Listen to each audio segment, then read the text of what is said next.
Ya, selamat malam semua.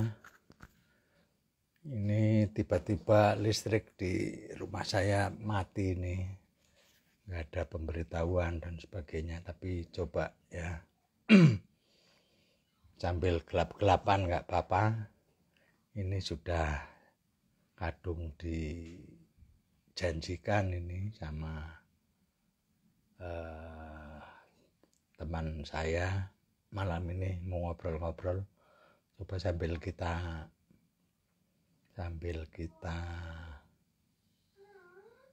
coba ya malam ini. Oke, moga-moga Mbak Dita sudah siap. Tadi soalnya saya kasih tahu. Oke, mestinya udah bisa. Oke, ini sambil gelap-gelapan.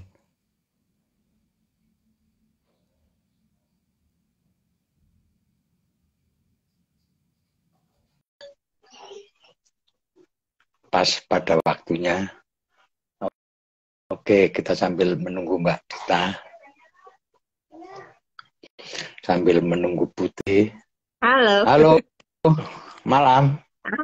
Udah nggak mati Iya, lampu di akhirnya. sana? Iya, ini baru aja nih menyala itu. Kamu masuk menyala tadi, aku coba pakai cara lain. Oke, apa kabar Put? Kabar baik. Bagaimana kabarnya Pak Toto? Ya, aku kan udah landai ya, jadi lurus-lurus saja, jadi ya nggak ada pergolakan apa-apa itu. Oke, apa kamu ceritanya, Put? Apa? Apa yang mesti diceritain nih? Ya, cerita bagaimana perkembangan dunia pendidikan. Wah, Nah, berat. Ya, uh, begitu-begitu aja Pak Toto. Berkembang nggak ya sebenarnya? ya kita batasin aja lah. Kita mau ngobrolin soal dunia persekolahan ya. Kalau dunia pendidikan kan terlalu luas Luas ya. ya. Ya, karena sebenarnya pendidikan ini kan seluruh interaksi kehidupan yang ada di lingkungan Benar, kita benar, itulah disebut pendidikan. Jadi benar. siapapun itu punya andil atau punya peran untuk membentuk pikiran banyak orang, termasuk negara itu sangat berperan banyak itu. Benar, benar. Jadi kalau kita biarin aja di sini. Kalau kelakuannya orang-orang di negara itu juga andil banyak terhadap Jelas, manusia jelas, umumnya gitu. jelas. Kira-kira begitu. Ya, Boleh, boleh. coba kita lihatlah ini di akhir-akhir eh, pemerintahan sekarang ini kira-kira akan terjadi apa dalam dunia pendidikan itu, dunia Saya nggak. persekolahan, atau nggak Wah, usah kita kalau pikirin kali ya, aku bingung juga ya. Coba bertanya, Pak Toto punya pertanyaan apa? Aku coba jawab deh. atau atau gini. Jadi kita kan rumusnya kan kita saling bertanya, saling menjawab juga. Oh, Kamu oke. bertanya juga nggak apa-apa gitu. Boleh, boleh, boleh. Kalau cerita apa ya? Kalau dunia persekolahan ya masih begitu-gitu aja sih, Pak Toto. Hmm, Eh, ya. Masih begitu-begitu aja. Program kementerian juga banyak sekali, gitu ya. Tapi apa ya? Kayaknya PR-nya masih banyak banget. PR-nya masih banyak banget gitu ya. Apa namanya? Saya tuh kan apa sama teman-teman sering keliling-keliling ke daerah-daerah, masuk ke teman-teman guru, tapi guru yang kita akses itu sebenarnya guru-guru yang justru jarang banget ikut pelatihan Pak Toto. Jadi yang jarang ikut kegiatan. Jadi bukan yang elit-elitnya. Jadi kalau misalnya kita ketemu guru di daerah dari 40 mungkin yang yang ikut program-programnya pemerintah itu bukan yang banyak gitu, 4-5 orang, sisanya enggak gitu. Jadi kebanyakan guru kami banyak aku sama teman-teman itu banyak keliling sama guru SD, guru MI, dan banyak yang mengakui itu mereka jarang sekali dapat kesempatan untuk apa ya, untuk belajar kembali gitu ya, tentang pengajaran, tentang pendidikan, tentang refleksi. Bisa jadi dalam 20 tahun itu baru pertama kalinya mereka dapat akses gitu. Nah, tampaknya kementerian yang sekarang merasa itu juga bisa diselesaikan semuanya melalui teknologi ya. Lalu melalui platform teknologi tertentu. Tapi faktanya ketika aku ketemu teman-teman guru ya banyak yang juga yang nggak terakses sebenarnya. Ataupun kalau terakses sudah bingung caranya, minta tolong orang lain, tapi sebenarnya nggak terlalu banyak berpengaruh kalau yang saya lihat. Itu observasi pribadi ya, belum tahu itu beneran yang terjadi di daerah lain atau enggak. Ya, saya kebetulan kan bulan Mei besok diminta dirjen guru apa itu namanya? Dirjen guru dan tenaga kependidikan bukan? Untuk mereka yang minta gitu. Mungkin saya sama Pak Rum ya. Tapi pokoknya tapi ya gitu. Mintanya banyak tapi waktunya cuma sehari gitu, terus mau ngapain gitu loh. Iya. Ya, saya sama Pak Rum mikir cuma gini. Oke, kita berangkat dari satu pertanyaan aja ke mereka. Coba bisa jawab apa enggak. Oke, yang namanya kritik terhadap sekolah atau tata cara sekolah yang ada selama ini kan udah lama ya, termasuk dalam konteks yang pemerdekaan dan sebagainya ya. Kalau kita lihat dari sejarah, aja lah, katakan mulai dari CBSA sampai yang berubah namanya sekarang lah ya. Yang K13 sampai sekarang. Tapi pertanyaannya kenapa nggak jalan juga gitu loh. Kenapa kok macet melulu itu? Nah itu kalian mesti jawab tuh gitu loh. Saya mau berangkat dari pertanyaan itu gitu. Terus pada bisa jawab nggak? Saya nggak tahu kan. Ini kan baru dari kita gitu. Bulan Mei anunya. Kan sebenarnya kan tentang kritik terhadap sekolah yang tidak memerdekakan itu kan sudah lama kan sebetulnya kan. Iya. Tapi pertanyaannya kenapa itu nggak jalan gitu loh. Aku punya pandangan sih, kalau jawaban aku bisa jawab Pak Toto dari persepsi aku ya. Menurutku pendidikan sekolah itu bisa dijadikan lebih manusiawi, bisa dijadikan lebih memerdekakan. Memang mungkin nggak kayak teman-teman di Salam gitu yang ini banget, tapi sebenarnya sangat mungkin dilakukan. Ada sedikit perbaikan ke arah sana tuh sangat mungkin. Tapi untuk bisa sampai ke sana itu bukan kurikulum yang perlu diganti, tapi pendidikan gurunya yang perlu benar-benar prosesnya. Dan menurut aku untuk bisa mereformasi pendidikan guru itu gampang-gampang susah sebenarnya. Jadi LPTK ya, lembaga pendidikan dan tenaga kependidikan itu kan nggak banyak ya, cuma 300-an di Indonesia. Jadi kalau 300 LPTK itu proses pendidikannya bisa sedikit saja lebih memerdekakan, maka itu akan berpengaruh buat guru-guru masa depan yang nanti kemudian akan ngaruh di sekolah-sekolah. Nah, yang aku lihat tampaknya pemerintah lagi ada mungkin ya upaya untuk melakukan reformasi ke arah situ. Tampaknya ada gitu ya, tapi saya nggak tahu persis ya. Tetapi yang saya lihat juga prosesnya sangat elitis Pak Toto.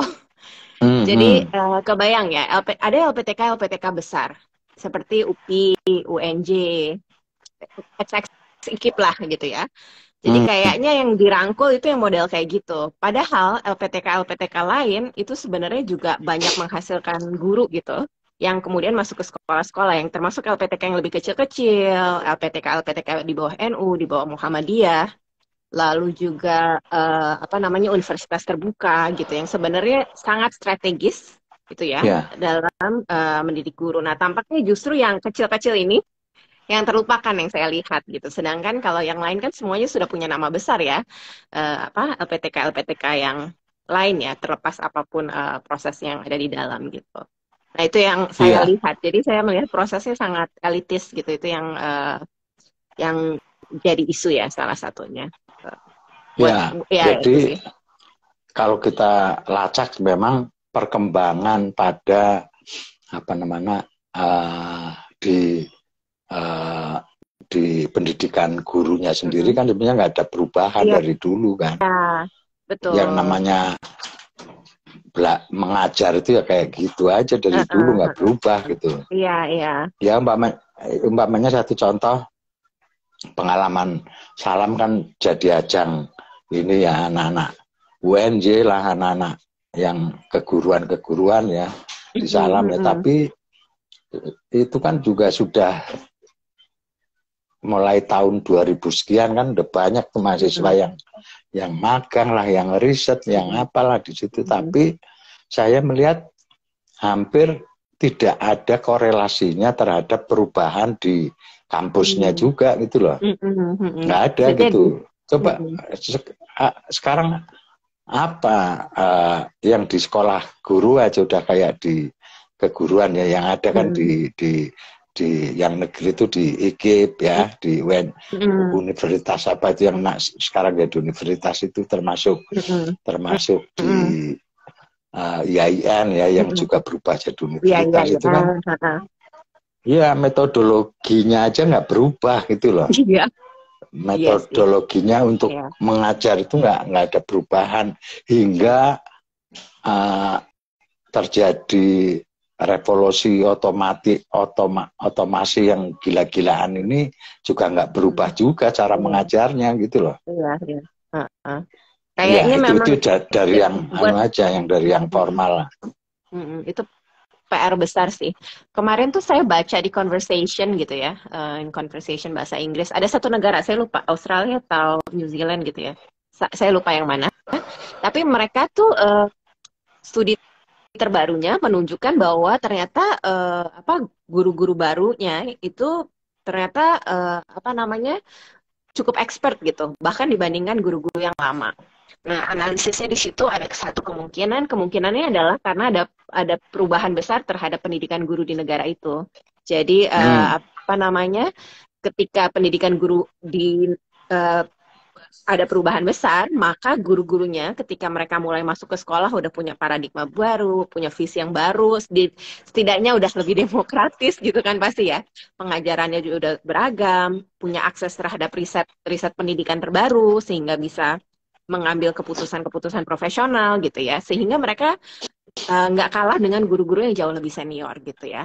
Nah, Ya, pertanyaannya kenapa di Indonesia nggak terjadi gitu ya? Ternyata kayaknya memang asumsi saya itu memang masalah di pendidikan guru gitu. ya belum lagi nanti kalau masuk ke apa namanya, masuk ke ini kritiknya kan kita terlalu apa namanya mengadopsi pendidikan Barat ya. Nah, Mm-mm. nah sementara apa sih pendidikan Timur itu apa juga Mm-mm. nggak pernah dirumuskan juga Mm-mm. gitu loh. Mm-mm. Iya, iya, iya.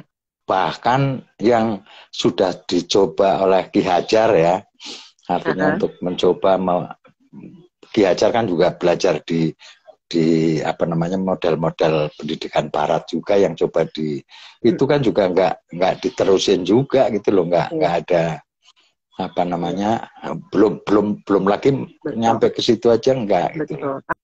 Aku setuju. Artinya Ki mencoba Hajar, mm-mm. Ki Hajar kan oke juga dipelari lanjutin pesantren ya, Pak Toto ya. ya.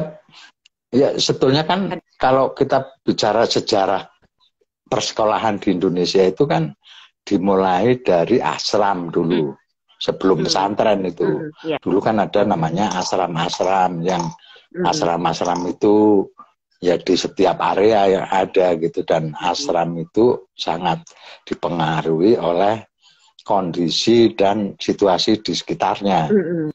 Jadi kalau Mm-mm. asram yang berada di wilayah sungai ya dia akan banyak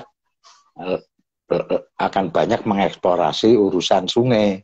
Iya. Kalau asram itu berada di di daerah hutan ya dia akan mengeksplorasi urusannya dengan hutan dan sebagainya gitu. Jadi setiap ashram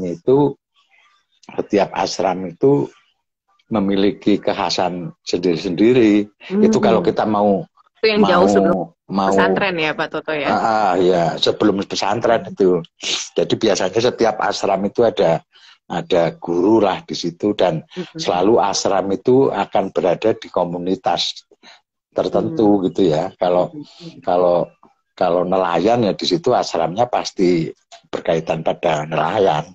Kalau petani ya berkaitan pada petani dan sebagainya. Nah, baru masuk pesantren. Tuh. Nah, dari ashram pesantren sampai ke kalau ngomong sekolah-sekolah modern ini kan juga warisan Belanda kan juga kan. Nah, itu agak putus nggak ada sambungannya sama sekali gitu. Artinya tuh berjalan sendiri gitu sampai sekarang itu nggak ada kayak dari sini terus sampai ke sekolah-sekolah yang modern itu hampir nggak ada sambungannya sampai sekarang itu. Benar. Nah sebetulnya seperti Salam itu kan mencoba berdiri dengan membaca situasi dan kondisi lingkungannya sebetulnya kan itu sebetulnya bukan karena mencontoh nggak kayak gitu. Dalam konteks nah, itu yang paling susah cocok gitu kan. Iya. Di dalam konteks. Makanya juga agak susah juga kalau orang mau mengadopsi Salam mentah-mentah gitu ya susah. Yang bisa diadopsi ya prinsipnya kan gitu. Nah, itu yang agak itu satu hal lain. Kalau kita bicara soal ekosistem pendidikan ini selalu kan kalau negara ini kan mesti massal gitu ya mikirnya itu kan dari Sabang sampai Merauke. Nah itu yang sering tabrakan juga kalau kita mau bicara satu proses-proses pendidikan yang kontekstual, proses-proses pendidikan yang lebih humanis di situ agak susah karena ada kepentingan di luar itu gitu yang cukup kuat gitu loh. Nah ini problem lain itu sebenarnya nanti kalau merasa kita Pak masuk. Toto itu bisa terjawab loh Pak Toto. Jadi kalau ketika di pendidikan gurunya itu benar-benar ada proses transformasi ya Pak Toto, si guru itu kan punya otonomi yang lebih kuat untuk ngambil keputusan ya terkait apa yang cocok di dalam konteks tempat saya mengajar gitu. Jadi si gurunya tuh punya otonomi dan otonomi itu nggak tiba-tiba datang merdeka gitu. Tapi otonomi itu datang kan dari proses refleksi, dari pengetahuan, dari proses interaksi, dari proses renungan yang mendalam sehingga apapun kebijakan yang ada di level wilayah atau negara, si guru itu punya otonomi penuh gitu. Dalam artian otonomi dalam artian dia tahu persis apa yang harus dilakukan dalam konteks ini. Jadi menurut saya memang ada tekanan ya dari pusat. Tapi kenapa tekanan itu terjadi? Ini juga kritik buat saya yang di organisasi guru ya. Adalah bahwa kami sendiri guru itu juga kurang kuat secara profesional itu. Betul. Ya. Memang kurang kokoh. Syarikatnya juga kurang kuat. Secara keilmuan kami tuh masih kayak nggak, ilmunya tuh kayak masih nurut kata orang gitu ya, bukan karena kami mencari sendiri gitu. Jadi hal itu yang membuat kekuatannya itu cuma di kebijakan gitu. Saya tuh lihat sekarang gitu ya, kok bisa ya pelatihan itu hampir semuanya seragam semua gitu ya. Coba lihat pelatihan yang ada sekarang, kalau nggak kurikulum merdeka lah, hampir semua di semua wilayah termasuk guru-guru yang ada di dalam organisasi saya tuh arahnya ke sana semua. Aku pikir ngapain gitu ya. buat jadi saya gini, ya. Ini secara umum di dalam pendidikan itu ya, artinya baik di pendidikan guru maupun kelak ketika guru mengelola sebuah proses belajar ya yang disebut sekolah itu, bekalnya itu kan mestinya ini yang kalau kita ngomong mau perubahan di pendidikan guru ya, itu kan bukan bagaimana cara dia menuangkan air di dalam gelas Kan selama ini kan perkuliahannya itu kan bagaimana cara mereka menuangkan air di Fokus di dalam metode gelas. ya. Ya, jadi bukan bagaimana sih mempelajari tentang gelas, bagaimana sih gelas itu gelas itu dibikin oleh siapa, gelas itu berfungsi apa, dan cocoknya diisi apa enggak, atau bagaimana masyarakat atau komunitas mewujudkan punya gelas, nggak kayak gitu loh. Intinya cuma bagaimana fokus cara teknik ya. Cara mengisi gelas diisi air sih. itu. Nah, saya setuju Pak Toto. Dan itu kan udah terlalu, walah, nggak hanya kuno, itu udah terlalu ketinggalan jauh dengan apa yang terjadi sekarang ini gitu. Itu yang disebut transfer, itu kan kayak gitu. Jadi ilmunya masih transfer gitu loh. Benar. Sebenarnya kalau buat saya pendidikan guru tuh tujuannya adalah agar si lulusan itu ketika kelak dia jadi guru, dia bisa ngambil keputusan terbaik ya. Betul. Berdasarkan proses refleksi di dalam konteks dimanapun dia mengajar. Beda pasti ya, kalau termasuk di kota, termasuk mampu merancang perencanaan belajarnya, mengorganisir apa namanya, siapa saja yang terlibat di situ. Betul. Itu lebih baik gitu loh. Ya kalau sekarang mikir transfer ilmu tuh udahlah, transfer itu biar untuk transfer duit aja yang cocok gitu. Transfer itu nggak bisa untuk yang lain-lain. Kan dari dulu masih belum beranjak dari situ gitu loh. Betul. Belum beranjak itu ilmu mengajar itu masih seperti itu gitu. Metode A. Jadi kalau lihat penelitian di LPTK Pak Toto, itu hampir seragam. Jadi pengaruh metode A terhadap prestasi siswa, pengaruh metode B terhadap metode itu kan bisa macam-macam gitu. Iya, betul. Nah, kalau saya kan merumuskan yang disebut metodologi itu kan ada 3 sebetulnya. Metodologi itu kan campuran dari paradigm ya, cara pandang, lalu metode atau cara, dan media yang digunakan atau alat yang digunakan. Kan cuma 3 itu sebetulnya. Nah, 3 ini adalah berkaitan pada tujuan. Nah, kalau mau dibolak-balik kan urusan sekolah itu kan cuma 3 kan, cuma paham, mampu, terus sikap ya, sikap itu kan cuma. Nah, nanti mestinya kan guru itu kan mampu merumuskan itu. Iya. Bukan dibikinin kurikulum merdeka sama departemen gitu loh, itu duit bermiliar-miliar hanya untuk merancang sesuatu yang sudah jelas jawabannya gitu loh. Itu gila itu. Benar.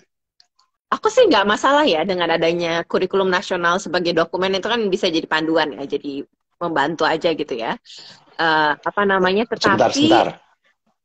Ini ada pertanyaan apa itu? Izin apa itu? Coba dibaca kamu yang izin menyampaikan pendapat dengan mengkampanyekan. Mungkin iya ya, tapi buat saya, sorry ya, kalau kurikulum merdeka, saya udah baca dokumennya, saya udah bandingkan dengan kurikulum di beberapa negara. Kurikulum kita secara dokumennya aja belum lengkap gitu. Jadi kalau kita lihat di kurikulum resminya, jadi kalau kita bicara kurikulum, itu ada yang namanya kurikulum resmi berupa dokumen, misal di level negara atau di level provinsi atau di level sekolah. Ada juga yang namanya kurikulum hasil interpretasinya guru ya, yang kemudian diimplementasikan. Nah, kalau kita lihat dokumennya aja, filosofinya sebenarnya di kurikulum merdeka nggak jelas. Bahkan nggak ada dokumen tertulisnya secara eksplisit. Filosofinya tuh sebenarnya apa? Kurikulumnya ya. Yang ada mereka mengacu pada filosofinya Ki Hajar Dewantara. Tapi secara eksplisit dia nggak tertera di dalam dokumen kurikulumnya. Jadi apa namanya ya? Jadi buat saya mengkampanyekan kurikulum merdeka tanpa benar-benar memahami bahwa dokumen itu pun belum lengkap gitu ya, itu buat saya juga nggak masuk akal sih. Gitu. Ya, kalau pertanyaan Jadi saya sekarang justru yang mestinya berperan bikin kurikulum itu siapa? buat saya sih kurikulum resmi nggak apa-apa sih ada dari negara Pak Toto. Itu maksudnya sebagai acuan. Tetapi implementasinya itu interpretasinya tergantung oleh si sekolah, oleh si guru ataupun lembaga pendidikan manapun yang menggunakannya. Nah, tapi untuk bisa membuat interpretasi itu perlu pengetahuan profesional kan tentang kurikulum itu sendiri, konteks di sekitar kita. Nah, sekolah guru kan mestinya kan membangun itu. Iya, harusnya. Nah, terus ngapain kalau dibikinin lagi gitu loh. Iya. Nah, kayaknya memang masih PR itu. Iya, saya kan selalu merumuskan gini, Put. Kan di kuliah di IKIP zaman dulu tuh, itu kan ada input output tuh. Inputnya kan siswa atau mahasiswa. Nah, outputnya lulusan. Lalu ada namanya environmental input. Environmental input itu adalah sesuatu yang tidak bisa di-keep langsung oleh organisasi ini. Organisasi itu bisa sekolah, bisa apapun ya. Nah, itu kan isinya kan environmental input itu kan isinya undang-undang, mungkin juga ada adat istiadat, ada pandangan masyarakat terhadap dunia pendidikan, ada macam-macam lah. Itu sesuatu yang nggak bisa kita pegang. Paling-paling kita hanya bisa mempengaruhi ya. Nah, yang di bawahnya itu ada namanya instrumental input. Nah, instrumental input itulah, itu di situ ada perencanaan. Sebenarnya kurikulum itu apa sih? Kurikulum ini kan perencanaan pembelajaran itu sebetulnya kan. Artinya sejak dari visi sampai misi, sampai tujuan, sampai macam-macam, sampai metodologinya dan mestinya instrumental inputnya itu adalah harus dipegang oleh organisasi itu atau komunitas itu. Nah, instrumental input itu ya itu ada kurikulum ya, perencanaan belajar, mungkin ada SOP, mungkin ada kesepakatan-kesepakatan. Itulah yang bisa dipegang langsung itu, bisa di-keep. Nah, pertanyaannya, instrumental inputnya aja nggak dipegang. Iya. Kan sekarang kan instrumental input kan diserahkan orang. Iya, benar-benar. Itu pun nggak lengkap Pak Toto. Iya. Kalau baca benar ya. Saya kasih contoh. Prinsip dasar, misalnya di kurikulumnya Singapura itu sangat jelas. Kita percaya bahwa setiap anak begini, kami gini. Itu prinsip dasar. Tapi kalau kita lihat di website Kurikulum Merdeka, prinsip dasarnya salah satunya adalah berfokus pada capaian pembelajaran. Itu bukan prinsip dasar kurikulum. Berfokus jadi, apa? Menurut berfokus pada capaian pembelajaran gitu misalnya. Ada 3, aku lupa. Dan itu nggak nyambung satu sama lain.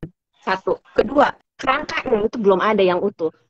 Jadi kalau kita bandingkan sama negara lain, Hong Kong atau Australia, atau misalnya beberapa negara, itu kelihatan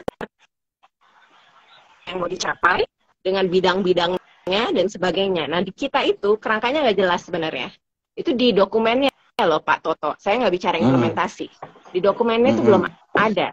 Jadi biasanya ada bagan yang bisa memvisualisasikan hubungan misalnya antara pelajarannya, tujuan-tujuan yang mau dicapai. Tampaknya yang jadi kerangka besarnya itu ya profil pelajar Pancasila sih sebenarnya gitu. Nah, sayangnya ini kan bukan pengetahuan yang banyak teman-teman aware gitu ya. Saya kan karena belajar masing-masing komponen kurikulum itu saya bisa bandingin loh, kok ini nggak ada gitu ya. Jadi tampaknya yang saya lihat di atasnya tuh ada klaim pokoknya. Di website-nya tuh ada klaimnya gitu ya. Mohon pelajari ini gitu. Nanti pelajari dengan diskusikan. Artinya kan sebenarnya ada awareness bahwa ini tuh sebenarnya belum terlalu lengkap. Untuk memahaminya kan agak tanda kutip sulit gitu ya. Nah itu belum lengkap. Kalau saya jadi ini guru, saya mah santai aja, ambil aja yang saya mau, dimodif-modif. Tapi kan untuk bisa melakukan itu ya itulah, itu tadi punya pemahaman akan konteks, bisa ngambil keputusan ini harus diapakan, apa yang harus saya buang dan apa yang saya nggak harus buang. Yang ada yang kurikulumnya dibagi 3 itu loh, mandiri, berubah, apa itu ya. Buat saya itu kan nggak penting, itu kan teknis gitu.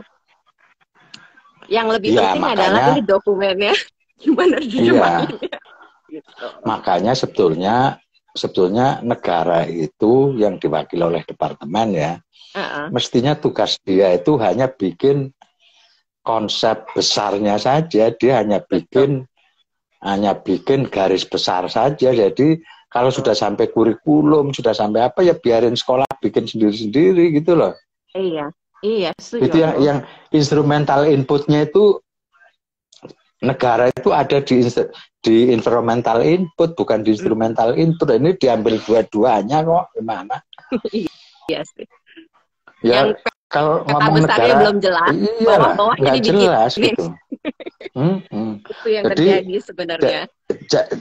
saya selalu menggambarkan bahwa departemen ini seolah-olah kalau pakai bahasa arsitektur itu ya sudah membikinkan besteknya itu. Bestek itu kan gambar arsitektur detail.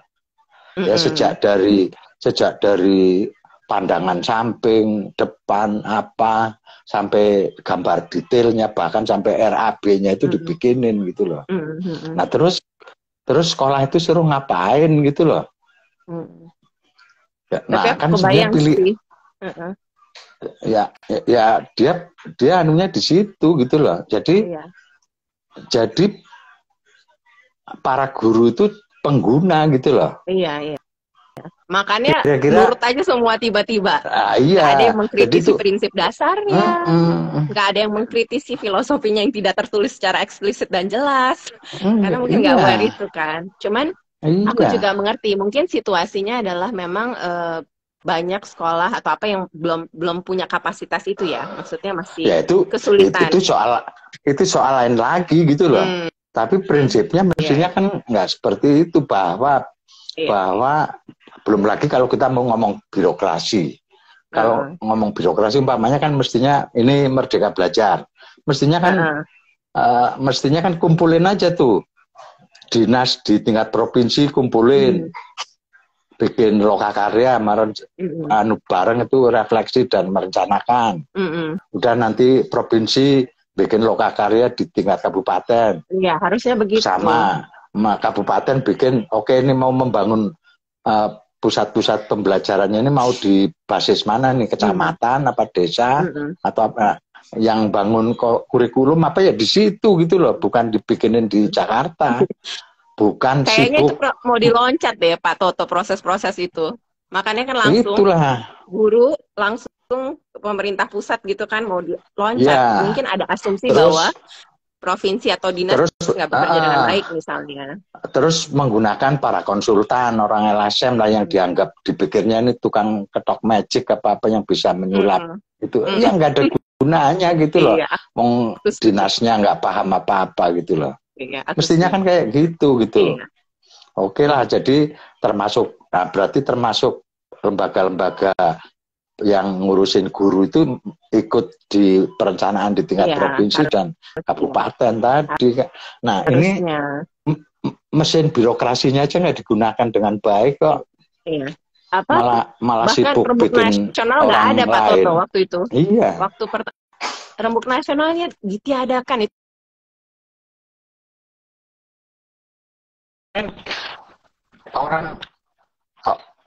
Orang luar sibuk ngomongin Merdeka Belajar, tapi orang dinasnya sendiri enggak. Gimana coba? Nah, kira-kira itu. Aduh, jadi keluar deh unek-uneknya. Aduh, Pak Toto. Iya kan? Iya. Jadi ini antara cara berpikir dengan tindakannya aja udah mengsle ya. Mengsle itu apa ya? Setuju. Apa? Enggak ini nggak tepat gitu, nggak nyambung gitu. Itu tuh membuat sistem di luar sistem. Jadi sistemnya sendiri nggak diperbaiki gitu. Jadi ya kalau saya sih sekarang sih udah udah mikirnya udahlah ya, berarti kita kuasai aja instrumental inputnya gitu loh. Nah ini jadi agak kalau orang menyadari itu, sebetulnya undang-undangnya mau ganti, kayak kurikulum nasional mau ganti, menjadi nggak ada masalah gitu loh. Karena instrumental inputnya kita pegang gitu loh. Makanya kemarin ketika kita lagi pusing ngomongin RUU Sisdiknas, aku lama-lama ngapain, capek kayak gitu, buang-buang umur aja udah. Itu bisa aja nggak ada pengaruhnya apa-apa gitu. Bisa kalau ya dan bisa enggak ya. Ya kalau undang-undang beda. Bukan, kalau kesadaran di tingkat masyarakatnya sendiri kuat. Nah ini yang jadi soal. Pemerintah punya agenda tapi rakyatnya nggak punya agenda gitu loh, yang jadi soal kan itu. Kalau sekolah-sekolah punya agenda ya nggak soal sebetulnya. Tadi bahwa kesadaran menguasai instrumental inputnya itu menjadi penting gitu loh. Nah ini kan enggak semua bisa bisa, waduh ini gawat nih. Karena apa? Karena sebenarnya instrumental inputnya nggak dipegang gitu. Nah tentu saja ini juga ada konsekuensinya. Seberapa jauh kekuatan relasi antara sekolah dengan orang tua, dengan masyarakat itu kayak apa? Itu kalau prasyaratnya itu cukup, sebenarnya menjadi nggak ada masalah, nggak ada pengaruhnya itu. Betul. Kalau kadang-kadang kan karena itu nggak terlalu berpengaruh sebenarnya. Iya. Terlalu berpengaruh. Jadi tadi satu, kita sudah dibikinkan bestek, yang dibikin bestek itu bahasa arsitektur ya, itu udah dibikinkan sejak dari A sampai Z gitu loh, orang pengguna. Jadi apa bedanya dengan para pengguna ekstasi? Sama itu. Iya, bisa jadi. Iya kan? Bisa jadi. Iya, sama aja tuh. Halo, jadi, ini ada teman-teman dari K Cerdas. Halo. Oke, ada nggak komen dari teman-teman itu? Ya, ada salam. Tadi tentang kurikulum ya. Terus udah gitu, push pemerintah buat kualitas guru nggak ada hubungannya menurut saya. Kayak gitu. Kualitas itu apa ya? Paradigma guru dalam mengajar masih banyak terjebak menuntaskan penyampaian materi. Kalau menurut saya itu tadi kembali lagi ya Bu Narti, sangat berhubungan sama pendidikan gurunya. Jadi iya, ya mestinya kan satu-satu lah. Satu mestinya perbaiki dulu nih yang di pendidikan guru dari tingkat A sampai Z itu. Yang kedua tadi di birokrasinya. Betul. Leadership pemimpin pendidikannya ya. Betul itu terus juga karena negara ini udah milih demokrasi, yang nggak ada cara lain kecuali adalah desentralisasi pendidikan. Kayaknya mau dijadikan itu kan nggak terjadi lagi itu. Deh, Pak Toto. Malah mau dijadikan maka dari itu. Jadi bagaimana mungkin orang Papua ngikutin Jakarta itu kan ya susah gitu loh. Iya.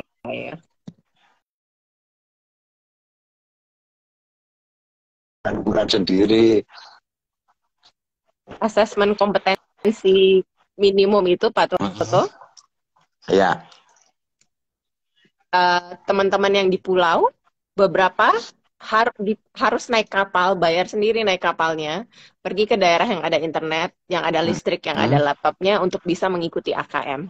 Aku tuh nggak habis pikir kenapa mesti kayak gitu. Kenapa harus dipaksakan? Teman-teman harus menempuh kapal melalui lautan untuk bisa mengikuti itu gitu. Kenapa tidak disesuaikan misalnya dengan konteks teman-teman yang ada di daerah-daerah kepulauan, misalnya kayak gitu. Jadi itu salah satu kejadian nih, sempat masuk berita waktu itu. Aku aku tidak terima satu lagi, dan ketika dari kementerian malah wah hebat sekali ya guru-guru kita mau melakukan itu, saya malah jadi marah gitu. Kok nggak ada empatinya ya sama teman-teman yang mengajar di daerah-daerah kepulauan misalnya. Itu iya, dan sebetulnya kalau instrumental inputnya juga dikuasai oleh negara, itu sama saja. Kalau pakai bahasa lain adalah bahwa negara tidak percaya dengan rakyatnya, kira-kira begitulah. Iya. Ada nggak bisa ya. Mereka itu nggak bisa bikin sendiri, kira-kira begitu. Jadi ya itu udah menafikan pilihan-pilihan politiknya juga, milih demokrasi tapi terpusat itu gimana gitu loh. Iya. Setuju aku Pak Toto kalau soal itu. Jadi aneh itu. Aku bulan Mei itu yang sama Dirjen, aku bilang ya aduh gimana gitu. Mereka minta materinya apa loh, kok materi gitu loh, ini mau problem solving apa enggak gitu loh. Itu udah terlalu biasa itu nanti diceramain apa dengerin gitu loh, itu udah tradisi yang nanti jam sekian selesai udah gitu loh. Dan dipikirnya training itu bisa menjadi obat ampuh yang bisa mengobati apa saja gitu. Ya enggak lah. Oke, apalagi Put? Apalagi ya? Itu bukumu itu cerita apa Ini. itu yang buku terakhir itu? Ya.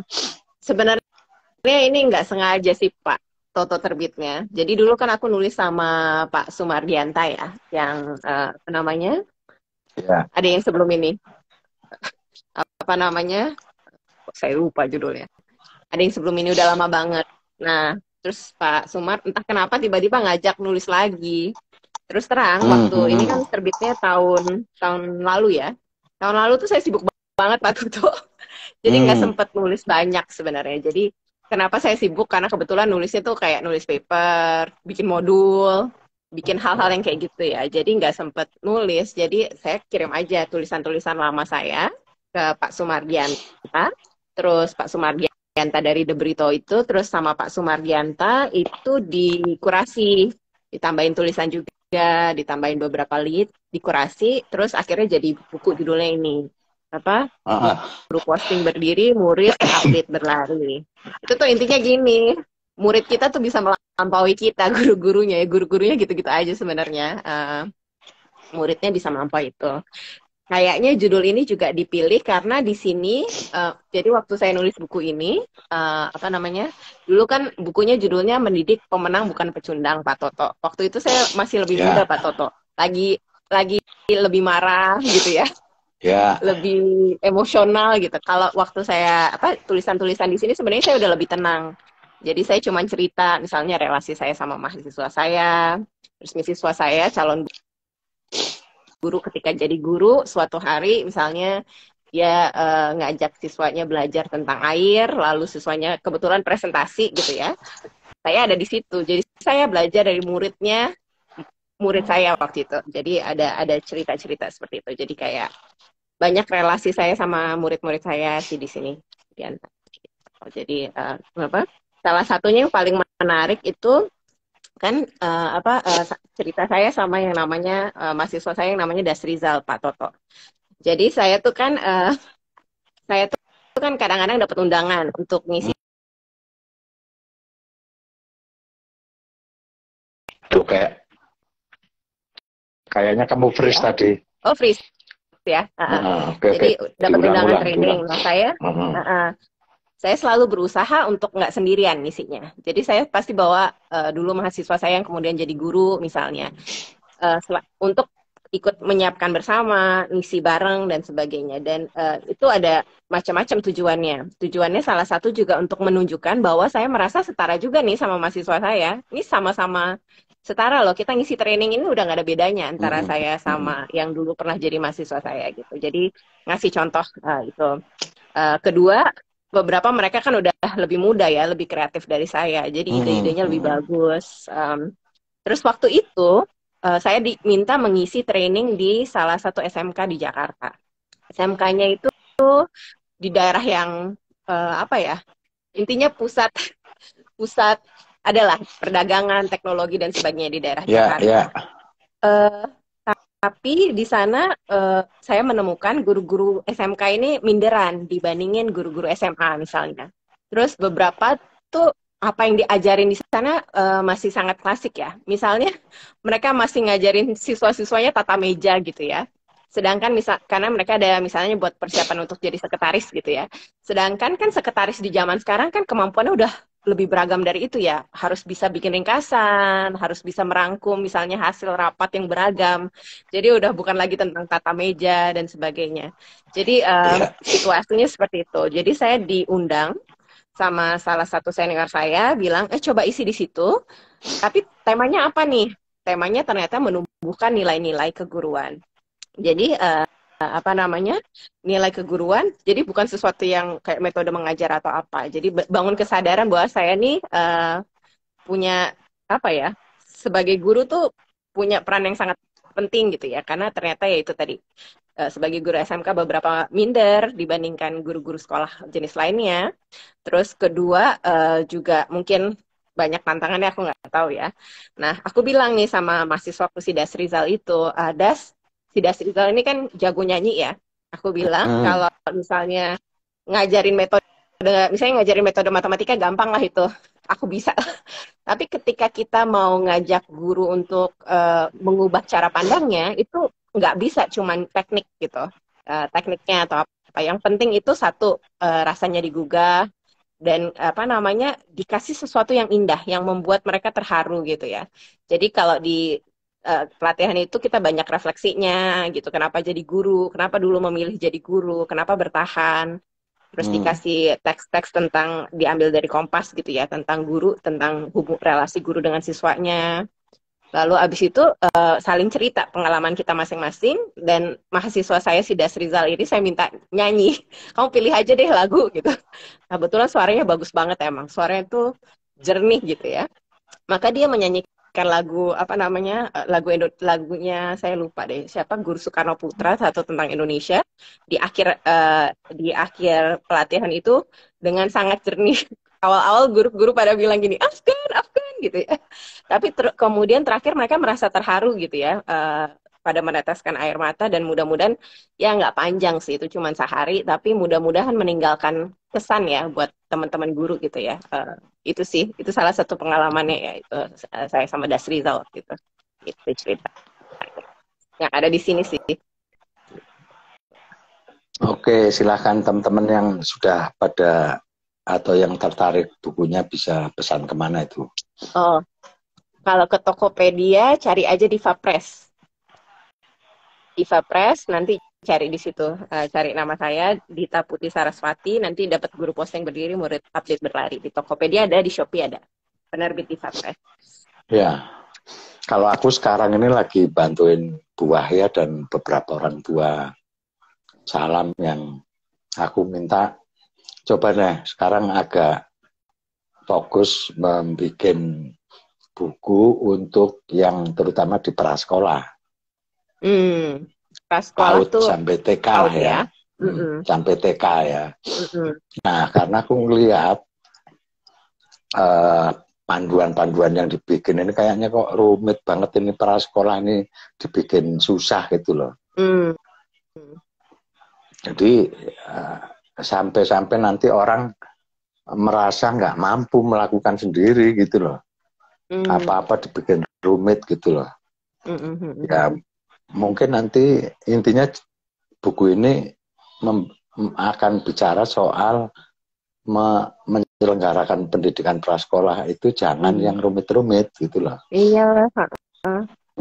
Ya dulu dibikin, ini juga penyakit juga kalau orang konsultan disewa oleh departemen, nanti takut hasilnya dianggap tidak apa ya, tidak mutu gitu, dicanggih-canggihin gitu kan, terus dibikin yang aneh-aneh sampai orang nggak paham gitu loh.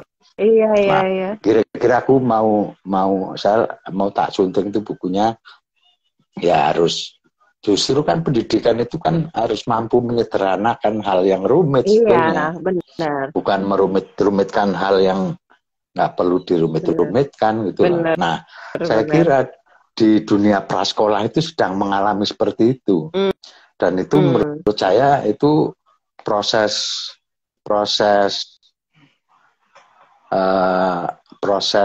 pendidikan yang sangat itu udah fasisme orang dewasa kepada anak-anak itu. pada Pak dunia Toto maksudnya anak. dirumit-rumitin tuh apa sih? Emang apa yang terjadi? Ya, Kalau di PAUD aku ya, nggak terlalu ngikutin soalnya. ya di rumit-rumitan ada sekarang PAUD berbasis apalah gitu ya, PAUD berbasis entrepreneur lah, PAUD berbasis Oh apa iya, itu kan dirumit-rumitkan gitu loh. masa? Iya, Nggak tahu loh. ya Dan padahal ikutin PAUD itu kan PAUD. urusannya kan bermain, Iya, ekspresi, mengenal temennya, mengenal mandiri. lingkungannya, seneng ya, terus pokoknya riang gembira, terus Mm-mm. uh, rasa ingin tahunya harus dipupuk kan itu. Mm-mm. Iya, Kan benar-benar. kalau kasus yang ada ini kan usia-usia segitu itu kan usia-usia lagi banyak pengen tahu malah dimatiin gitu Mm-mm. loh. Mm-mm. Jangan-jangan kurikulum yang dianggap canggih itu kurikulum yang kelak akan mematikan anak-anaknya itu gitu loh. Aduh, nggak tahu itu. Bisa jadi. Oh iya itu coba aja sekarang kan banyak anak yang waktu kecil apa pengen tanya begitu sekolah malah nggak mau bertanya gitu loh. Mm-mm. Kan yang sederhana-sederhana kayak gitu malah nggak diperhatikan gitu. Mm-mm. Ya udah belum lagi nanti urusannya membangun profil Pancasila lah yang apa gitu loh. Ini PAUD ini loh. Iya, iya. Itu kan otaknya orang dewasa itu. Benar-benar. Pak Toto, yang aku sadar ya, yang terjadi sekarang tuh PAUD kayaknya mau diformalkan ya, benar nggak sih? Jadi PAUD kan ada yang non formal, Ya, ada yang formal ya gitu. Jadi sama. yang terjadi secara massal Tadi mau diformalkan. ya sebetulnya secara umum tadi negara itu mau mengambil environmental input sekaligus instrumental inputnya mau dikuasain semua gitu loh. Mm-mm. Mm-mm. Mm-mm. Nah kalau kita mau ngomong desentralisasi, yang desentralisasikan itu kan mestinya instrumental inputnya Mm-mm. Mm-mm. Mm-mm. itu. Karena prinsip-prinsip kayak gitu aja nggak paham kok. Mikirnya ini kan negara ini mau membuat ya nggak ya oke lah bahwa negara punya kan tugasnya itu kan negara ini kan tugasnya adalah fungsinya adalah melindungi dan memajukan kan itu Iya, ya. Pak Toto itu bukan suami saya komentar apa itu. catatan dari Banda dari murid salam itu bagus banget menurut saya. Jadi aku habis baca tuh sama suamiku bareng tulisan yang anak salam itu loh. Oh, yang anak kelas berapa itu ya? Bandanera, yang Bandanera Ya, itu. ya. Aduh bagus banget Pak Toto, lucu banget. Ya itu kan Mana ya bukunya? Aku sampai kita kan nggak bisa nggak gitu cara ngatur-ngatur itu kan ya. Anak itu sendiri yang intinya kan sekolah bagaimana bikin agar anak itu apa namanya punya keinginan, punya kan itu bukan ngajari nulis, bukan ngajari kamu mesti kan dia sendiri itu. Kita kan memfasilitasi keinginan mereka aja. Benar-benar. Apa nulisnya jernih banget Pak Toto. Kayaknya ada proses yang terjadi, aku nggak tahu ya di salam atau apa, yang membuat si anak bisa nulis sejernih itu deh kayaknya. Mungkin kebiasaan mengobservasi kali ya, mengobservasi dan menuliskan apa yang diobservasi ya. Jadi kan makanya kalau saya kan premisnya sejak awal, waduh ini nggak mungkin ini, artinya 23 tahun yang lalu ya. Ini kayaknya kan waktu itu kalau kita mau bikin ya harus jangan seperti yang sudah ada. Kalau yang sudah ada ngapain gitu loh. Aku waktu itu kan kalau kita bikin mereproduksi apa yang sudah ada ya mending nggak usah aja, ngapain nambah-nambahin masalah gitu loh. Makanya yang kita temukan tadi, oke, salah satunya adalah ternyata kalau kita mau ngomong penyeragaman itu ya sebenarnya ya dari mata pelajaran itu. Jadi selama ini kan siswa menyesuaikan diri pada sekolah, bukan sekolah menyesuaikan diri pada situasi dan kondisinya siswa. Itu yang kita ubah kan gitu. Maka ya udah kita buang aja mata pelajaran.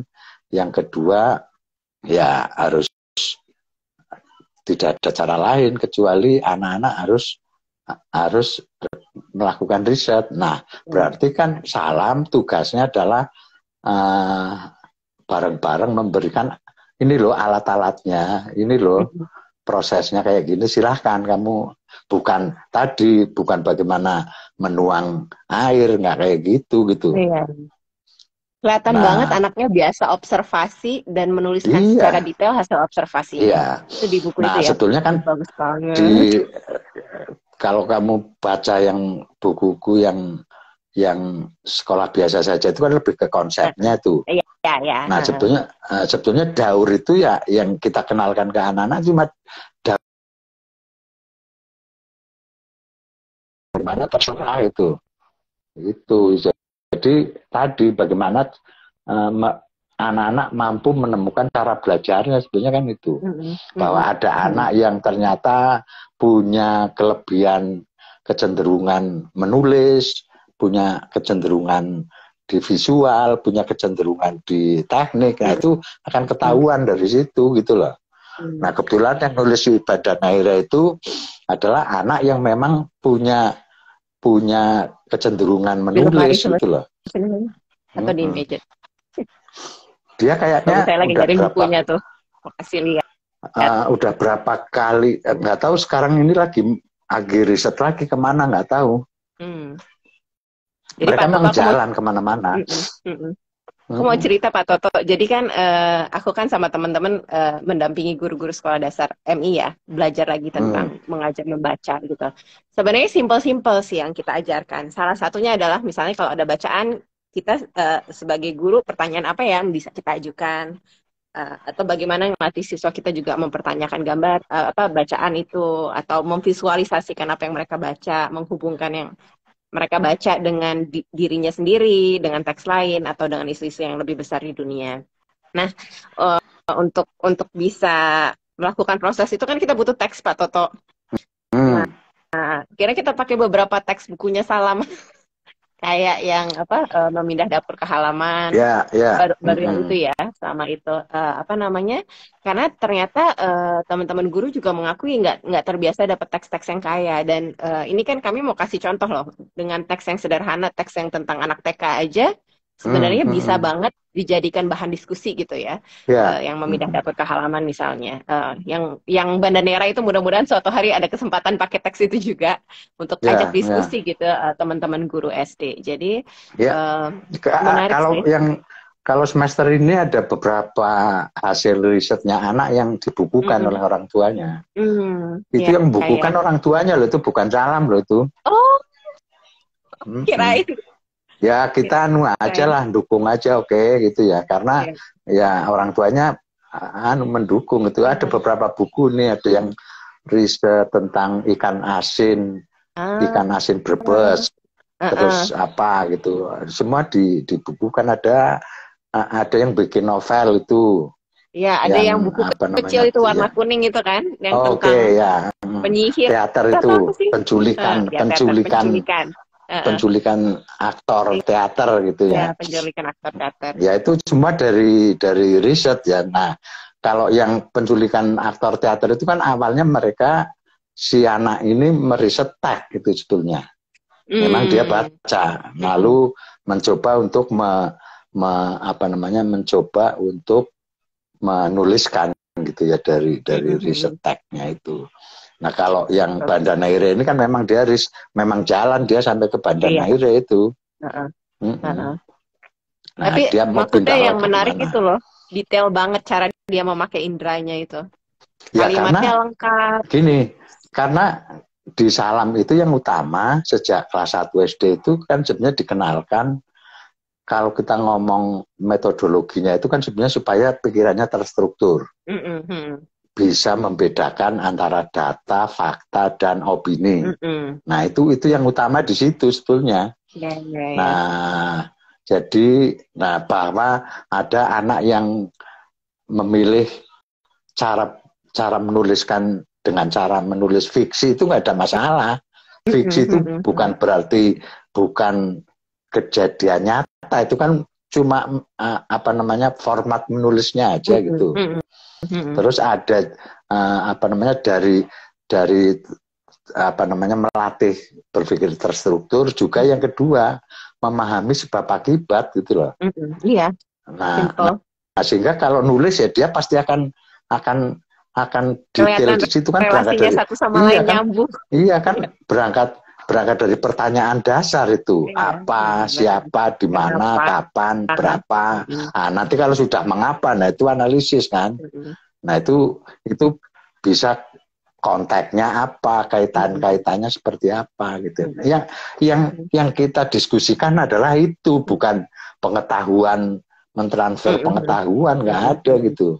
Iya, iya, iya. Nah, ya kalau sekarang guru masih urusannya transfer pengetahuan, ya kalah sama Google sama YouTube lah. Iya, iya, benar-benar. Tanya ke Google sama ke YouTube itu apa-apa ada. Iya. Apalagi sekarang lagi ada EGPT apa yang baru sekarang apa itu, Put? Apa? Ada Google, ada ChatGPT. Apa sekarang lagi ada itu, tanya apa aja ada. Walaupun ada beberapa yang ngawur-ngawur, kadang kalau kita tanya tuh, wah dia kayaknya jarang ditanyain ngawur-ngawur. Lah iya, tapi kan intinya kan guru udah nggak bisa kayak gitu loh. Iya, guru udah nggak, kalau hanya mau transfer pengetahuan ya ngapain gitu loh. Benar. Ya guru ya urusannya tadi itu bagaimana sih anak melatih cara berpikir, bisa membangkitkan cara berpikirnya, sikapnya, termasuk macam-macam itu loh, yang nggak mungkin bisa didapatkan di YouTube, di Google gitu loh. Benar. Menjadi manusia itu kan nggak bisa dilakukan oleh robot. Itu hanya manusia yang bisa menjadi manusia. Kalau anak riset itu kan otomatis ketemu orang lain. Iya. Terus bagaimana cara kamu menggali, bagaimana cara kamu mendapatkan informasi dari orang lain itu kayak apa? Itu kan udah bermasyarakat gitu loh. Betul. Dan belajar berelasi juga ya sama orang lain. Nah, mungkin yang membedakan ya kalau di Salam, kalau ngomong referensi itu kan bisa bacaan, bisa juga audiovisual, bisa macam-macam. Itu memang awal mulanya berangkat dari kebutuhan dari riset mereka gitu loh. Nah, bukan karena dari referensi. Iya, bukan berangkat dari referensi baru diriset kan, nggak kayak gitu. Udah mentok itu, nah barulah oke, ini kayaknya harus cari bahan bacaan nih yang untuk menjawab kebutuhan, karena kita mentok nih di Salam sendiri udah nggak paham nih fasilitatornya umpamanya gitu. Di bawah tempat tidur. Itu. Iya. Yang menarik sih. Nah, nanti problemnya adalah di kontak nanti. Biasanya guru itu problemnya di situ. Nah, umpamanya sekarang apa sih bedanya? Sebenarnya kayak project based learning itu kan yang sudah dilakukan 23 tahun yang lalu di Salam. Sekarang baru rame itu. Oh iya. Itu aku suka banget. Bagus banget. Nah, sekarang ini yang di semester kemarin ini ada sekitar 5 buku kayaknya. Itu Bu Wahya kolek itu Nah, itu kita dukung aja ke orang tuanya. Ini kayaknya mau kita bukukan Pak, Bu gitu anunya. Ada yang minta tak kasih pengantar lah, minta dikoreksi lah apa gitu. Saya paling perannya kayak gitu aja. Iya. Kayaknya ini kurang coba kamu perdalam lagi deh yang di sini nih.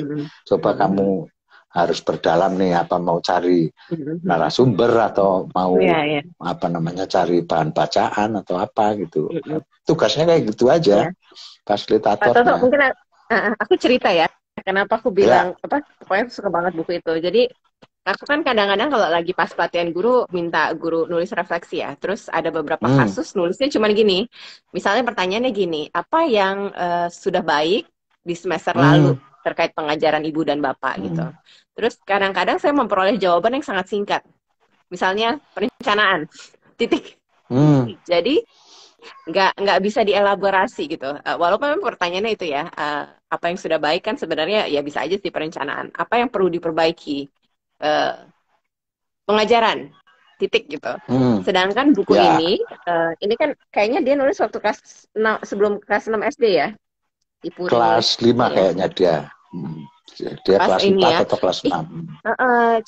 cara dia merefleksikan apa yang ada di sekitar sangat elaboratif. Jadi aku pengen banget teman-teman guru baca buku ini yang dari karena Banda Neira. itu kembali lagi gini, Put. Iya. Kan anak Salam kan dilatih untuk mengembangkan pertanyaannya gitu loh. Iya, Nah ini guru-guru kan benar. nggak pernah disuruh bertanya. Benar. Itu sih Nanti masalahnya. muridnya banyak tanya aja dia nggak suka tuh. Bingung. Iya. Kan satu Nah, contoh itu juga. gini, satu contoh ada anak yang risetnya adalah menetaskan telur. Mm-mm. Nah ternyata dia menemukan telur yang kalau yang bisa ditetaskan itu adalah telur ayam yang beli pada orang kampung. Kalau telur yang beli dari supermarket itu nggak bisa yang di supermarket ya atau di pasar itu nggak bisa itu kan telur lehor itu. Nah kan berhenti kan anak itu di situ kan. Ini cuma berhenti, ini tidak bisa ditetaskan gitu kan. Nah ini tugasnya fasilitator nih, oke. Nah sekarang, sampai ke analisis kenapa nggak bisa ditetaskan. Nah ternyata setelah ditelusuri itulah yang disebut telur hibrida kan. Nah makanya harus belajar hibrida. Oke, kita datangkan narasumber, kita cari referensi. Oh ternyata kenapa kok orang menggunakan hibrida itu? Oh ini ternyata ada hukum menguasai kan, supaya orang beli terus maka nggak boleh bisa ditetaskan kan gitu. Nah itu kan kontak kan. Itu kan kontak. Nah, ini mana sekolah ngurusin kayak gitu guys, mana itu. Nah, sehingga kalau anak sampai ke sikap, artinya apa? Bah, kalau gitu saya nggak mau lagi beli ayam di situ gitu loh. Karena itu nggak adil gitu loh. Orang kan akhirnya sampai dibawa yang dunia ilmu hibrida itu diterapkan di apa saja. Oh, ternyata nggak cuma telur. Anak juga tahu nih tanaman apa dan sebagainya. Akhirnya gitu ya. Akhirnya belajar sejarah petani yang ditindas karena udah nggak memiliki benih sendiri gitu loh. Makanya gitu loh. Mana itu sekolah belum lagi sampai di situ Put gitu. Ini urusan berhitung aja susah gitu. Masih. Jadi kemarin waktu pelatihan guru ya tentang membaca itu Pak Toto aku cerita ya. Salah satu refleksi yang banyak muncul dari teman-teman guru adalah gini, oh ternyata kita bisa ya membuat pertanyaan sendiri terkait bacaan. Jadi itu refleksi yang muncul. Jadi selama ini ternyata yang terjadi adalah bacaan itu ada di dalam buku teks gitu kan. Lalu ada pertanyaan yang udah ada di dalam buku teks, udah ada kunci jawabannya. Jadi ternyata beberapa teman-teman guru mengaku belum pernah membuat pertanyaan sendiri terkait apa yang dibaca. Aku termasuk ya, oke, kalau di sekolah adanya buku teks ya pakai aja lah. Tapi kan kita tetap bisa mengajukan pertanyaan-pertanyaan kritis terhadap apapun yang dibaca itu kan. Bisa membandingkan dengan teks yang lain. Kalau adanya itu ya nggak apa-apa, tetap bisa kita pakai gitu. Cuman ya ternyata itu salah satu refleksi yang muncul. Waktu itu aku sebenarnya antara kaget nggak kaget ya, kok sedasar ini ya isunya ya. Tapi ternyata ya emang masih PR ya. Ini ada pertanyaan Pak Toto. Apa itu? Ini nanya Pak Toto dari Bu Narti. Ini teman saya di Batam. Apa tips untuk membuat komunitas itu? Bagaimana membuat teman-teman di komunitas itu solid dalam meningkatkan mutu pendidikan? Tanya Bu Narti dari Batam nih. Ya, ini ilmunya udah beda lagi tuh. Itulah gunanya community organizing sebetulnya. Community organizing itu kan sebetulnya kan ilmu yang atau tindakan dari konsekuensi melakukan analisis sosial. Nah, pendidikan itu kan termasuk di dalam analisis sosial itu. Maka kita perlu mendirikan Salam, umpamanya kan itu berangkatnya dulu kan dari situ gitu loh. Maka apa yang harus dilakukan? Ya satu, memperkuat di antara orang tua sendiri kayak apa. Intinya bagaimana sih kita mampu membuat sekolah yang bisa dikelola dan kita yang menentukan ya. Nah itu kan berarti kan kesadarannya harus dibangun. Intinya kalau kita mau ngomong community organizing yang diorganisir apanya sih? Yang pertama yang diorganisir kan pikirannya, maka disebut pengorganisasian pikiran. Nah, pengorganisasian pikiran itu hasilnya adalah kesadaran ya. Nah, dari kesadaran itu oke, setelah orang menyadari oh ternyata ini udah nggak bisa nih kita mengandalkan atau mengharapkan siapa-siapa, nggak mungkin, mesti harus kita bikin sendiri nih. Nah dari situ aksi kita bangun. Nah itu ya kita harus mungkin ini temen yang dari mana tadi? Batam. Mungkin Anda bisa membaca bukunya Pengorganisasian Masyarakat, itu di Insis ada itu kayaknya. Iya, aku baca itu kan bawa dari Jogja. Ya. Nah itu makanya nggak cukup sebenarnya kalau kita mau bikin komunitas belajar itu ya nggak cukup urusan metode belajar mengajar, nggak cukup itu. Termasuk urusan pengorganisasian masyarakatnya harus dikuasai. Gitu. Ada lagi nggak? Itu sih tadi pertanyaannya baru itu. Ya, jadi kembali lagi gini lah. Jadi ini kita sibuk ini mau ketinggalan di ukurannya bisa lah apa gitu. Ngapain gitu loh. Kenapa sih orang nggak disuruh bikin ukuran-ukuran sendiri? Ngapain kita urutan keberapa itu Indonesia? Bawah sih. Kalau aku sih ngelihatnya ini Pak Toto ya itu bukan yang paling utama ya, tapi bahwa itu ada potret ya, ada potret isu itu nggak salah juga sih.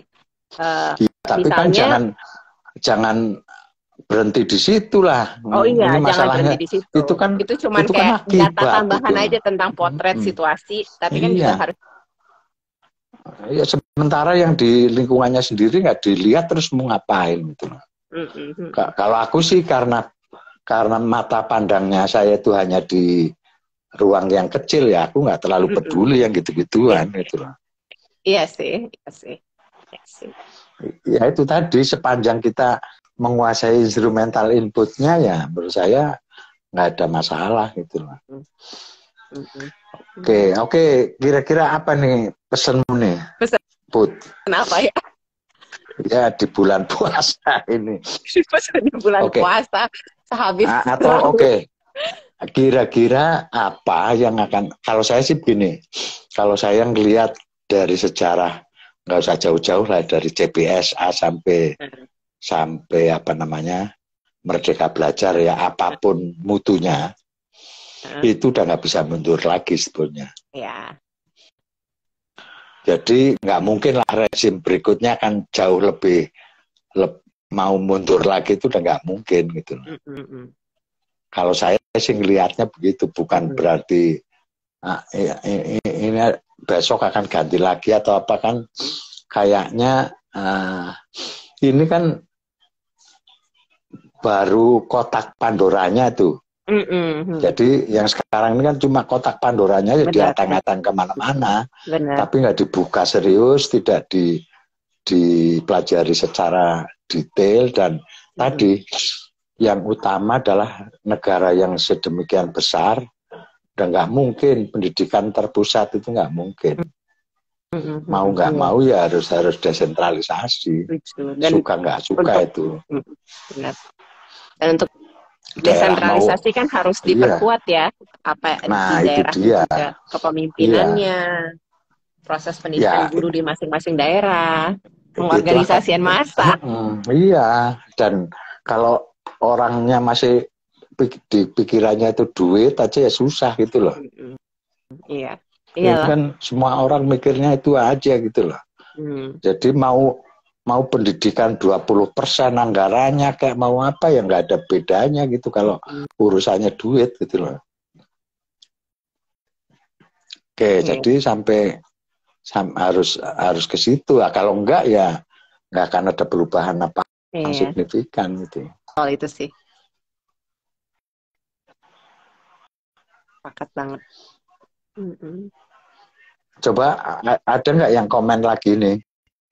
Belum ada nih yang kayaknya.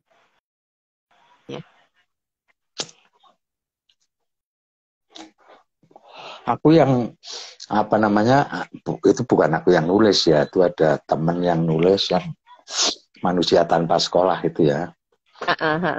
Itu kan orang mikirnya, wah ini buku tentang sekolah kan, buku tentang pendidikan, padahal kok ternyata isinya kok macem-macem gitu loh. Ya tadi aku bilang, kalau kita mau bikin proses pendidikan ya jangan membuang dimensi yang lain lah. Sekolah ini juga ada kaitannya dengan ekonomi, ada kaitannya dengan sosial, politik, budaya. Enggak. Nah, makanya disebut mata pelajaran itu kan sebenarnya pelajaran-pelajaran yang terkait pada dimensi-dimensi itu konteksnya. Nah, saya kira yang paling lemah kan di konteksnya tadi sebetulnya. Iya. Oh, ini ternyata padahal komentar dari Pak Guru Gempa. Siapa coba? Tanya Pak Toto, adakah literatur utama yang menjadi rujukan bagi para pendidikan di Salam, atau Salam punya paradigma pendidikan mandiri sendiri? Aduh, gimana yang jawabnya? Sebetulnya kan gini, nah ini orang itu selalu referensi atau bacaan itu kan mestinya jangan cuma ditelan itu ya. Bacaan, nah umpamanya saya membaca Paulo Freire, itu kan tidak mentah-mentah tak telan aja gitu loh. Saya juga punya pengalaman di konteks kehidupan saya dan teman-teman dan sebagainya. Nah, dari bacaan itulah apa sih yang kontak dengan realita itu apa. Nah, itu sebenarnya bisa diteorikan lagi gitu. Tapi kalau hanya sebagai bacaan yang dihafalkan ya susah gitu loh. Itu hanya jadi pengetahuan saja. Ya saya banyak buku pendidikan yang saya baca ya, tetapi tidak mentah-mentah. Nah, sementara banyak orang itu terus jadi followernya gitu loh. Baca apa namanya, umpamanya apa, buku apa yang pendidikan itu, Montessori, ya udah diikutin. Jadi di fotokopi yang nggak bisa kayak gitu. Terus apa lagi? Ada lagi apa yang, nah itu biasanya cuma jadi pengikut yang apa ya, jadi kayak agama kayak gitu, sama seperti yang mereka alami terus kita nggak bisa. Itu ya bacaan aja, tetapi tugas kita adalah mengkontekkan kepada apa yang real di lingkungan kita gitu.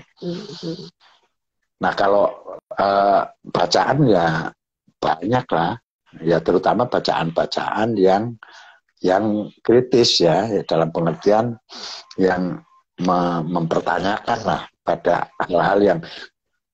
Nah, sebetulnya kan dalam dunia pendidikan cuma ada dua kan, yang aliran reproduksi dengan yang memproduksi itu. Kalau yang reproduksi kan udahlah, yang pokoknya ini ngikutin yang sudah ada aja udah. Nah, itu juga pasti bagian orang-orang yang sudah sekolahnya di situ, apa kan udah nyaman di situ ya nggak mau lah keluar dari situ gitu. Tapi ada yang produksi, artinya selalu memproduksi pemahaman-pemahaman baru, pengetahuan-pengetahuan baru yang dari itu gitu. Kemarin ada beberapa volunteer yang sedang makan di Salam itu.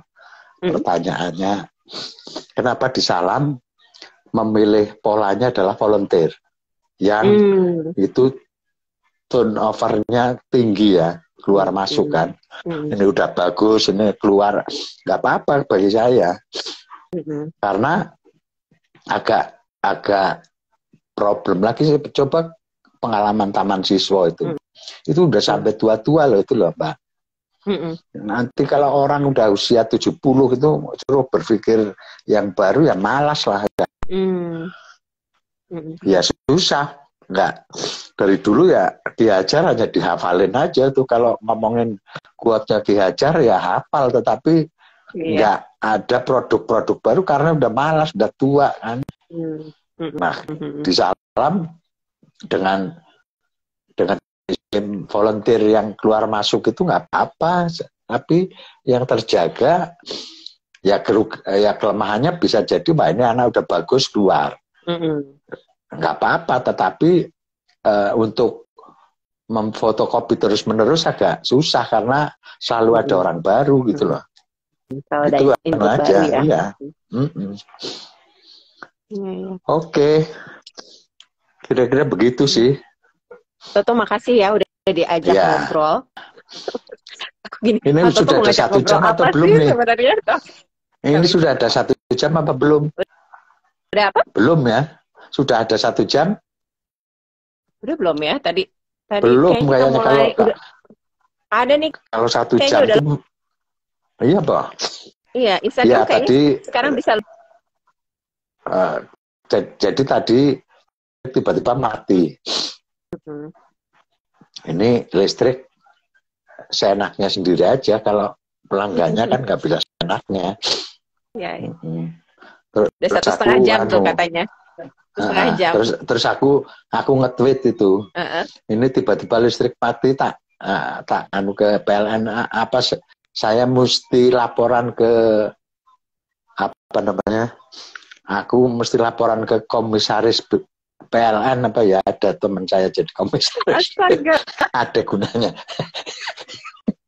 Terus nyala. Ya gunanya apa itu kamu jadi komisaris nih, PLN mati-mati. Oke. Terima kasih banyak. Semoga ada gunanya. Terima kasih banyak udah diajak ngobrol-ngobrol. Juga teman-teman yang ada di sini. Tapi kamu udah punya ya buku-bukunya yang anak-anak yang semester kemarin ya? Udah. Dan bahkan ini itu, Pak, iya, udah sih. Dan saya biasanya belinya lebih dari 1 karena kalau ketemu guru SD itu dikasih karena dia punya akses terhadap referensi yang menurut saya menarik ya, dikasih insight baru. Ada itu yang apa namanya telur asin dari Brebes itu ada. Telur asin kayaknya belum ada tuh. Yang telur asin belum ada. Itu kan menarik juga itu. Jadi anak itu belajar matematika dari telur asin, belajar apa, iya kan? Keren. Oke. Terima kasih banyak dan salam untuk teman-teman semua dan thank you. Sama-sama, dadah. Ya.